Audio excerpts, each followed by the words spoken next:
Paano kung sabihin ko sa'yo na ang taong nakasakit sa'yo ay ikaw rin? Yung umalis, padalos-dalos, may pahamak o basta ka na lang binitawan nung pinakakailangan mo sila. Darating ang araw na lalapit sila muli. Hindi dahil naawa sila, kundi dahil nakikita nilang ikaw ay tumatayo muli. Tahimik, walang eksena, walang sigawan, pero matatag. Iyan ang uri ng pahihiganti, na hindi mo maririnig sa sigaw o alinggaw-anggaw. Yan ang stoic revenge. Hindi para sirain sila, kundi para buuin ang sarili mo. Sabi ni Epictetus, ang tunay na laban ay hindi na sa labas, na sa loob. Hindi kung ano ang nangyari sa'yo, kundi kung paano ka tumugon. Iyan ang mahalaga. At kapag pinili mong huwag gumanti sa marahas na paraan, kundi sa marangal na paraan, doon ka panalo. Hindi dahil may niyurakan kang iba, kundi dahil may yumurag sa'yo, pero hindi ka bubagsak. Hindi mo kailangang patunayan ang sarili mo sa kanila. Dahil sa totoo lang, ang pinakamasakit para sa taong nakasakit sa'yo ay makita nilang hindi mo na sila kailangan para gubaling. Kaya sa video na ito, pag-usapan natin kung paano mo magagamit ang stoic mindset para mahilom, tumibay at muling bumanggon, tahimik pero matatag. Kung gusto mong matutong tumugon hindi sa ingay, kundi sa pagbanggon, mag-subscribe ka na, i-like mo rin ito at i-share sa kaibigang kailangan ng lakas ng yon. At sa comments, sabihin mo, tahimik ako pero matatag. Dito nagsisimula ang tunay mong pagbabalik. Hindi para gumanti sa kanila, kundi para ituwid ang laban, para sa sarili mo. Tara, simulan na natin. Una, ang shadow self. Saan ba talaga nagmumula ang sakit mo? Lahat tayo ay may tinatagong anino, ang bahagi ng sarili nating ayaw nating makita. Galit na kinikimkim, selos na ayaw aminin, takot na baka hindi tayo sapat, at ang pakiramdam na kapag iniwang kanila, baka nawala kang halaga. At kapag may nanakit sa'yo, isang taong pinagkatiwalaan mo, iniwang ka sa ere, pinahiya ka ang tutu, hindi lang sila ang gugawa ng masama. Kasi may bahagi sa'yo na nagising, at yun ang masakit, hindi lang dahil sa ginawa nila, kundi dahil tinamaan nila ang sugat na hindi mo pa hinaharap. Ito ang hindi itinuro sa sa paralan, na ang tunay na kaway ay hindi ang taong nanakit, kundi ang sugat sa loob mo na pinindot nila. Gaya ng sabi ni Epictetus, hindi ang may pangyayari ang gugugulo sa atin, kundi ang pahusga natin sa miiyon. Ibig sabihin, hindi lang dahil may nangyari sa atin, kundi dahil iniisip natin na tayo ang mali, tayo ang mahina, tayo ang dahilan. Kapag niloko ka, parang hindi ka sapat. Kapag iniwan ka, iniisip mong hindi ka karapat-dapat mahalin. Pero itanong mo sa sarili mo, kanino ba talaga ako galit? Sa kanila ba o sa sarili kong naniwala sa may kasinunggalingan nila? Diyan pumapasok ang konsepto ng shadow self. Hindi ito dapat ikahiya, hindi ito dapat itago, dapat itong harapin. Dahil ang sakit, sabi ni Seneca, ay parang salamin. Hindi mo kailangang basagin, kundi dapat mong tingnan. At kapag natuto kang titigan ang shadow mo, ang bahagi ng sarili mong puno ng galit, selos, insecurity at takot, doon ka magsisimulang lumaya. Dahil hindi mo kailangang ibuhos ang galit mo sa ibang tao, hindi mo kailangang magparinig, hindi mo kailangan ng closure mula sa taong nanakit sa'yo. Ang kailangan mo lang ay kamalayan, ang pag-alam na nasasaktan ka kasi may bahagi sa'yo na hindi mo pa tinatanggap. At kapag natanggap mo na ito, hindi ka na nito makokontrol. Dito magsisimula ang tunay na lakas, hindi lakas na lumalaban, kundi lakas na humaharap sa sariling sugat at ginagawang buo ang sarili. Kaya sa susunod na makaramdam ka ng matinding galit, lungkot o saman ng loob dahil sa ginawa ng iba, huwag agad silang ang focus, huminto ka, huminga, at tumingin sa loob. Itanong mo anong bahagi ng sarili ko ang ginising nito. Doon mo matatakpuan ang tunay na aral. Diyan nagsisimula ang iyong stoic transformation. At diyan mo unang mararamdaman ang tahimik pero matatak na paghihiganti. Isang paghihiganting hindi nila kailanman kayang sirain. Pangalawa, ang tunay na gantimpala ay hindi kahiyang kundi pagangat. Kapag nasaktan ka, natural lang ang unang reaksyon. Babawi ako. Gusto mong maramdaman nila ang sakit na dinulot nila. Gusto mong malaman nilang mali sila. Gusto mong marinig nila ang sigawan galit mo. Pero tanungin mo ang sarili mo, ano ba talaga ang mas mabigat na parusa kaysa sa pagbawi? Ang sagot, ang pagangat. Hindi ang sumasagot sa pamamagitan ng salita. Hindi ito tungkol sa pagsigaw para marinig, kundi sa tahimik mong pagbangon habang sila abala pa rin sa drama. Tahimik kang nagbago habang sila natigil sa kaguluhan. Iyan ang stoic mindset. Sabi ni Epictetus, lahat ng nilalabanan mo, nagpapahina sa'yo. Lahat ng tinatanggap mo ng may pagkakaunawan, nagpapalakas sa'yo. Ibig sabihin kapag inubos mo ang oras mo sa pag-isip sa kanila, sa pagpaplano ng paghihiganti, sa pahahanap ng closure, ikaw rin ang napapagod. Bakit mo ibibigay ang lakas mo sa taong nanakit sa'yo? Bakit mo isusuko ang kapayapaan mo para lang may mapatunayan? Hindi mo kailangang patunayan na mali sila. Ang pagangat mong hindi sila kasali, iyan na mismo ang sagot. At tuwing pinipili mong manahimik, hindi dahil natatakot ka, kundi dahil kalmado ka. Tuwing hindi ka tuputugon, hindi dahil mahina ka, kundi dahil buo ka. Doon mo na ibibigay ang pinakamatinding gantimpala, panloob na kapayapaan at panlabas na pagbabago. Habang hinihintay nila ang reaksyon mo, nakatutok ka sa may pangarap mo. Habang sila ay gugagawa ng tsismis, ikaw ay gugagawa ng pagbabago. Ang pananahimik mo ay naging makapangyarihan. Ang pananahimik mo ang gubugulo sa konsensya nila dahil hindi nila alam kung ano na ang meron ka. Hindi nila alam kung paanong bubangong ka. At ang hindi nila alam, hindi mo na sila inisip. Dahil sa Stoic philosophy, hindi mo nilalaro ang laro ng iba. Gugagawa ka ng sarili mong direksyon. Gusto mong lumaban, gawin mo yon sa pamamagitan ng disiplina, focus at bagong pagkatao. Hindi para sa kanila, kundi para sa sarili mo. Dahil kapag nagtagumpay ka nang hindi sila kasama sa kwento mo, doon nila mararamdaman ang tunay na panghihinayang. At ang pinakamalupit sa lahat, hindi mo kailangang ipakita. Alam na nila, ramdam na nila, iyan ang gantimpalang Stoic tahimik, malalim, matatag. Pangatlo, ang pribilehyo ng isang buong buhay, ang karapatang maging tunay na ikaw. Tanungin mo ang sarili mo, sino ka kung wala kang kailangang patunayan kanino man? Iyan ang tanong na iniwasan sagutin ng marami. Dahil karamihan sa atin ay namumuhay, hindi bilang sarili natin, kundi bilang bersyon ng sarili na tinanggap ng iba. Hindi masyadong malakas, hindi masyadong palaban, hindi masyadong mahirap mahalin. Pero sabi ni Epictetus, ang pribilehyo ng isang buong buhay ay ang maging kung sino ka talaga. Hindi kung sino ang gusto nila, hindi kung sino ang hinubog ng trauma mo, kundi kung sino ka bago ka nasaktan. Maraming nanakit sa'yo, aminin man nila o hindi, ay hindi rin kilala ang sarili nila. Kaya paano nila makikita ang tunay mong halaga kung sila mismo? Hindi nila alam ang halaga nila, kaya nung iniwan ka nila, ginamit ka o sinira ang tiwala mo. Hindi ikaw ang problema, hindi ka nila binigo dahil mahina ka. Bigyan ka nila ng leksyon dahil sila ang may kulang. At alam mo kung ano ang mas masakit. Nang binitiwan ka nila, akala nila tapos ka na.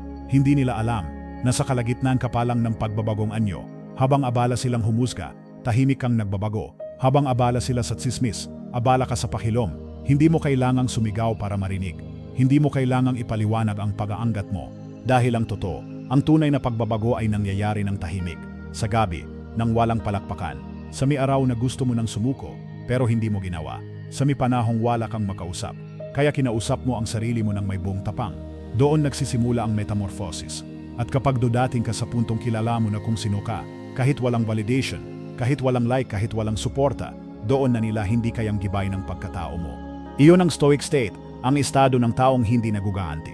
Dahil mas mahalaga ang kapayapaan kaysa sa kaguluhan. Hindi dahil mahina siya, kundi dahil mataas ang pinaglalagyan niya. Sabi ni Epictetus, una mong sabihin sa sarili mo kung sino ang nais mong maging, saka mo gawin ang kinakailangan. Kaya ngayon, tanungin mo ang sarili mo, anong beryon ng sarili ko ang gusto kong marating? Yung kalmado na, yung hindi na tinatablan ng tsismis, yung hindi na nakahanap ng validation mula sa likes, yung hindi nagugaanti dahil abala na siya sa pakangat. Kung yan ang gusto mong maging, gawin mo na ng gayon ang kinakailangan. Tahimik, tuloy-tuloy, walang paliwanag. At sa susunod na makita kanila, baka hindi ka na nila makilala, pero mararamdaman nila ang presensya mo. Dahil kapag tuto ka sa sarili mo, kahit hindi mo sabihin, makikita nila. Pang-apat, ang hindi matitinag na pagpapahalaga sa sarili. Kapag tubigil ka ng mahanap ng pagtanggap mula sa iba, doon ka nagsisimulang tumatag. Nawala ka ng tahimik, hindi dahil sumuko ka, kundi dahil kailangan mong hanapin ang tunay mong halaga sa loob, hindi sa labas. Habang abala silang ikalat ang istorya, abala kang buuin ang mipiraso ng sarili mo. Habang pinagtatawanan nila ang pananahimik mo, hindi nila alam na sa katahimikan, mas lalo kang naging buo. Sabi ni Epictetus, lilinaw lamang ang pananaw mo kapag tumingin ka sa kaluluwa mo. At noong tumingin ka sa sarili mo, nakita mong may taglay kang hindi nila inasahan. Isang matatag na pagpapahalaga sa sarili. Hindi mo na kailangan ng sorry mula sa kanila. Hindi mo na kailangan ng paliwanag. Dahil ang tunay na lakas, hindi mo naririnig. Ito yung hindi mo na kailangang ipaliwanag ang sarili mo. Dahil alam mo na kung sino ka. Kaya kahit pabaliktarin nila ang kwento, hindi na nangkingig ang puso mo. May dahilan kung bakit ang may matagumpay na tao ay hindi nakikipagdebate sa may kataong pilit silang hinihila pababa. Hindi dahil mayabang sila, kundi dahil disiplinado sila. Karamihan sa may katao ay mabilis humusga. Dahil mas madali ang humusga kaysa magnilay. Mas madali ang manisi kaysa aminin ang sariling sugat. Pero pinili mong lumalim, huminto, manahimik. Pinili mong ayusin ang sarili mo kaysa ipilit ang sarili sa may kataong hindi marunong kumilala ng tunay mong halaga. At habang ginagawa mo yon, hindi mo na mamalayang nagbabago ka na, hindi ka na madaling maapektuhan, hindi ka na madaling masaktan sa may komentong may halong panlalait. Hindi mo na kailangang ipaliwanag ang bawat parinig, ang bawat patama, at ang katahimikan mo dati ng malakas. Nang gayon nakakagulat, dahil sa mundong maingay, ang taong tahimik pero kalmado ang siyang pinakamakapangyarihan. Sabi ni Epictetus, ang may pinakamatitinding laban, kapag nalampasan ay nag-iwan ng kapayapa ang hindi matitinag. At ang katahimikang yan, hindi madaling makuha, hindi lang basta nawawala, yan ay para sa mikataong dumaan na sa bagyo pero hindi binago ang puso nila. Para sa iyo na nanonood ng gayon, baka ika si Alexis yung babaeng laging nagbibigay pero laging nasasaktan. O baka ika si Marcos yung lalaking ilang taon sa isang relasyon na unti-unting binura ang pagkatao niya. Pero na gayon, hindi ka na nagpapaliwanag, hindi mo na pinapahiya ang maling tao, tahimik ka sinamala pa ka, at ang kalinawan ay humihila. Yung migaliting tumatawa o minamaliit ka, gayon ay nagtatanong kung ano na ang meron ka. Hindi nila maintindihan, hindi ka na nila maabot, at alam mo kung bakit, dahil hindi na sila ang may hawak na halaga mo. Hawak mo na ito, at kapag ang halaga mo ay galing na sa loob, hindi mo kailangang sumigaw para marinig. Iyan ang stoic self-worth, tahimik pero matatag. Panglima, ikaw, at ikaw. Ang bagong ikaw na hindi na nila nakilala. Alam mo ba kung bakit hindi ka na nila maintindihan? Dahil ang bersyon ng sarili mong ipinakita noon, iyon lang ang kaya nilang tanggapin. Yung tahimik, yung hindi lumalaban, yung matising kahit malina, yung patuloy umaasa kahit nasasaktan na. Pero na gayon, iba ka na, hindi ka na yung taong iniwan nila, hindi ka na yung taong ginawa lang nilang opsyon. Isa ka ng taong pinili ang buhay ng sarili imbes na habulin ang validation ng iba. Sabi ng Stoic na si Epictetus, kung ano ang nakakasakit sa'yo, yun ang napapakita kung saan ka hindi pabuo. Kapag may ginagawa silang masakit at ikaw ay tinamaan ng husto, ibig sabihin, may bahagi ka pang kailangang hilumin. Pero kapag dudating ka sa puntong kahit ano pa ang sabihin nila, hindi ka na naapektuhan, ibig sabihin, hindi ka na yon. Nakausap ka na habang sila nananatili pa rin sa Kabanata 1, kung saan kanila iniwan, sinaktan o niloko. Ikaw na sa Kabanata 17 ka na. May plot twist, may pababago, may panibagong pangarap, may direksyon, may kapayapaan, at ang pinakamagandang bahagi, hindi mo ito ipinagsigawan, hindi mo inilista ang may kagumpay mo, hindi ka nagpost para lang patunayang masokay ka na. Tahimik kang umalis, tahimik kang bumangon. Iyan ang hindi nila matanggap. Akala nila mawawala ka, akala nila masisira ka, hindi nila alam, ginising ka nila, at yung gising na bersyon mo ng gayon, hindi na kayang balikan. Hindi mo na kailangan ng sorry, hindi mo na kailangan ng second chance, hindi mo na kailangan ng closure, kasi ikaw mismo ang nagsara ng pinto. Dito nagiging makapangyarihan ang stoic mindset, hindi para maging manhid, kundi para malaman kung kailan pipiliin ang kapayapaan kaysa sa komprontasyon. Kapag sinabi mong sige, pero sa loob-loob mo, ikaw ang mas pinili mong manahimik at mag-move on. Dahil ang tunay na pahihiganti ay hindi ingay, hindi paninira, hindi pangangaral. Ang tunay na gantimpala ay maging ikaw. Ang ikaw na hindi na nila kailanman makikilala. Kaya kung nasa punto ka ng buhay mo ng gayon na gusto mo nang huminto sa pagpapaliwanag, gusto mo na lang manahimik, tumayo, at gubawa ng pagbabago sa pamamagitan ng presensya mo, maligayang pagdatin, narito ka na. At kung sakaling bubalik sila, may dalang sorry o peking ngiti, wala ka ng pakilang, dahil hindi mo na hinahanap ang dating ikaw. Mas interesado ka na sa kung sino ka na ng gayon. Yung buo tahimik at hindi kailangang humingi na respeto dahil dala-dala mo na ito saan ka man magpunta. Pang-anim, tunay na hustisya. Hindi lang basta pagbanggon, kundi kapayapaan at pagbanggon. Ano ba talaga ang tunay na hustisya? Hindi ito yung pagganti gamit ang parehong sakit na naranasan mo. Hindi ito tungkol sa kahihiyan nila sa harap ng iba. At lalo na, hindi ito yung pagbabaliktad ng sitwasyon para lang masabing patas na kayo. Ang tunay na hustisya ay yung sila patuloy na inisip kung ano ang ginawa nila sa'yo. Habang ikaw, wala na sa eksena, hindi dahil tumakbo ka, kundi dahil lumago ka. Hindi ka na bahagi ng parehong kwento, hindi ka na bahagi ng parehong kaguluhan. At higit sa lahat, hindi mo na sila kailangan para buuin ang sarili mo.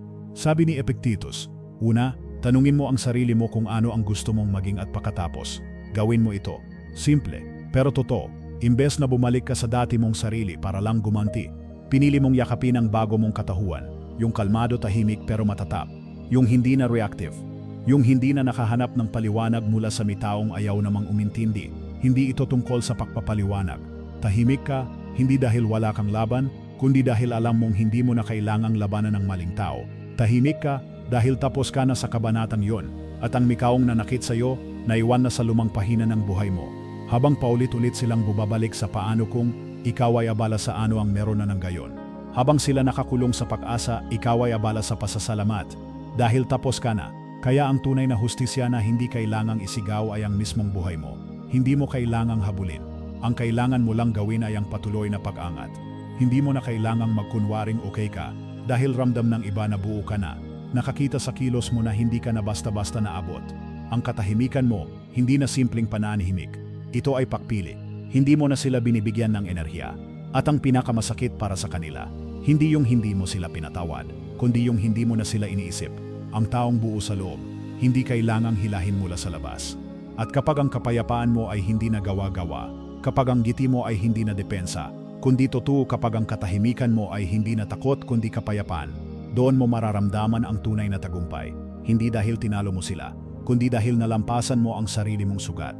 Kaya habang iniisip pa rin nila ang nangyari, tahimik ka ng lumalakad palayo, mas malakas, mas buo, mas malaya.